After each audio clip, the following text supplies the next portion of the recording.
reliable source of energy. In my own system, I see the grid going, the solar going like this every time a cloud comes over. So utilities, they need that dependence on reliable energy that they can count on, and we need to solve that. Is that some sort of storage? Is that water as a storage? Is it flywheels? But that's innovation in order to make photovoltaics more widespread and more acceptable going forward. So again, I think in the innovation there's a great scope, particularly when you go for the, let's say, developing countries where the grid is not exists or it's not powered all the time. So if you can create a structures where like microgrid you can feed into, we can connect the microgrid and disconnect the microgrid as in when the required. And you can create the small power capacities for the small towns where the economic activities are hurt by not having the electricity at a given time. So I feel there's a lot of scope for innovation. So there is no need to fight between the company and the spectrum, and the need is so wide that I think everybody, if do this small innovation, will find a lot of opportunities in the emerging markets in Asia. Minli, you too are in the R&D area. What's your wish list? What's at the top of your wish list? And do you have a best practice example for us? So I certainly think, and I agree with all the other respondents, that innovation is necessary and the only way forward in order to improve the technology, the markets, expand the use of solar energy. But I also want to point out that there's another required element here, which is reliability and durability of these systems all around the world. I think, and this is actually a great area of existing international cooperation, and an area I think can grow and countries can unify behind, because it's our goal to see these systems deployed at scale, and having these systems behave in a durable manner as well as a reliable manner on our grid is extremely important. And so testing these things, having common standards in the manufacture, in the installation or whatnot around these systems is going to help ensure the bankability of systems to be deployed at scale. I'd like very much now to go to audience questions. And yes, please do tell us who you are. And we do have a microphone here in the room, so yeah. Should be on. Mm-hmm. Ali Saad, Chairman of the World Renewable Energy Congress, Britain, UK. I think there are two scenarios which you have discussed. Now we know Europe and we know United States. The player and the incentive was the climate change, global warming.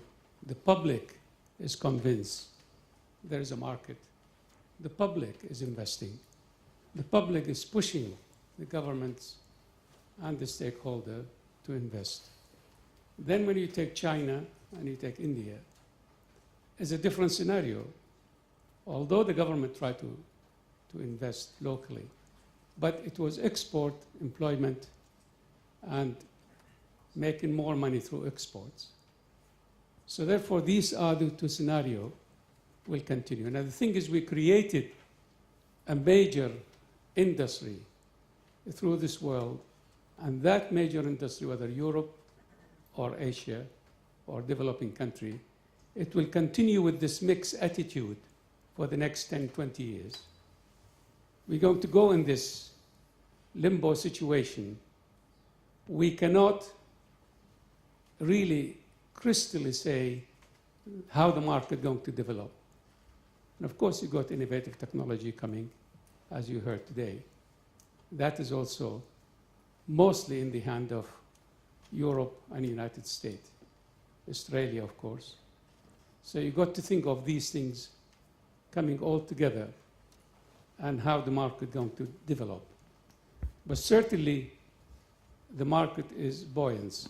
Also, there is another scenario which has not been discussed, at least in Europe.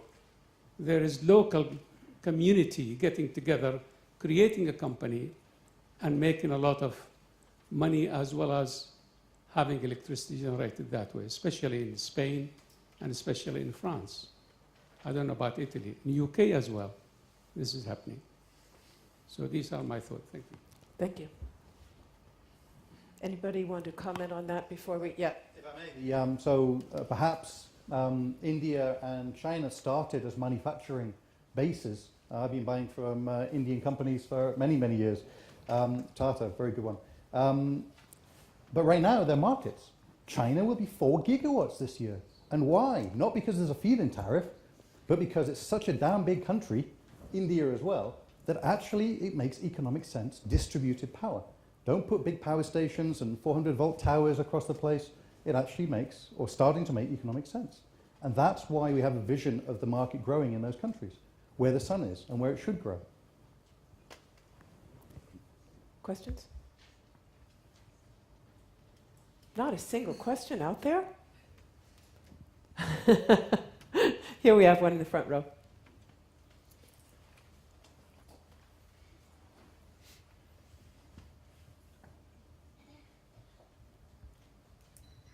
Thank you. Jäger Waldau, Joint Research Center. I would like to know your views about priority access of renewable energy to the grid.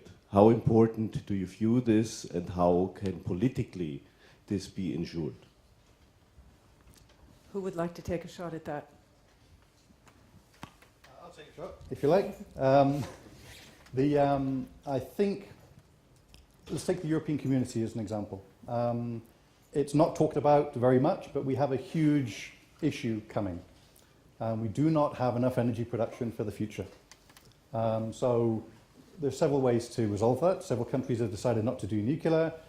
Coal is now becoming fashionable again as it becomes somehow renewable. Gas is cheaper every day, so okay.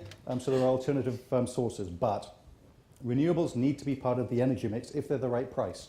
Wind and solar are becoming the right price, but there is still a lot of resistance from those that perhaps own the grids to giving access to renewables to enter the grid. It's my grid. Why do I want Mr. Smith to put his dirty solar panel power into it, etc.? So in that sense, this is part of what I was saying. Policymakers still have a role to make in terms of giving access to the grid. And this is why Europe today is as more advanced than many other countries, principally because of grid access and grid stability, etc. But so I think it's critical. How to do it? I think our colleagues in Brussels are very convinced that solar and wind and these other renewables will be an important part of the energy mix. But it would be dead if we did not have access and prioritize access to the grid. Would you like to add? I can simply confirm that we as European Commission, we know very well that to make it really a part of the final solution, we need to make it potentially well attractive and competitive with the other sources, which means we need super grids for long distance transportation of energy or electricity, but also distributed intelligent smart grids.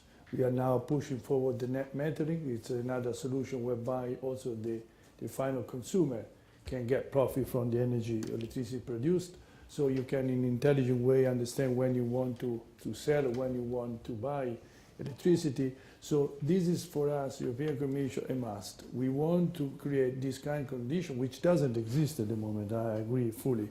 But we are committed to develop as soon as possible, as efficient as possible, this kind of intelligent infrastructure, which will make it possible that PV will be really part of the final solution. Otherwise, but not only PV, because of course all the alternative sources have the same problem. For wind, it's the same problem.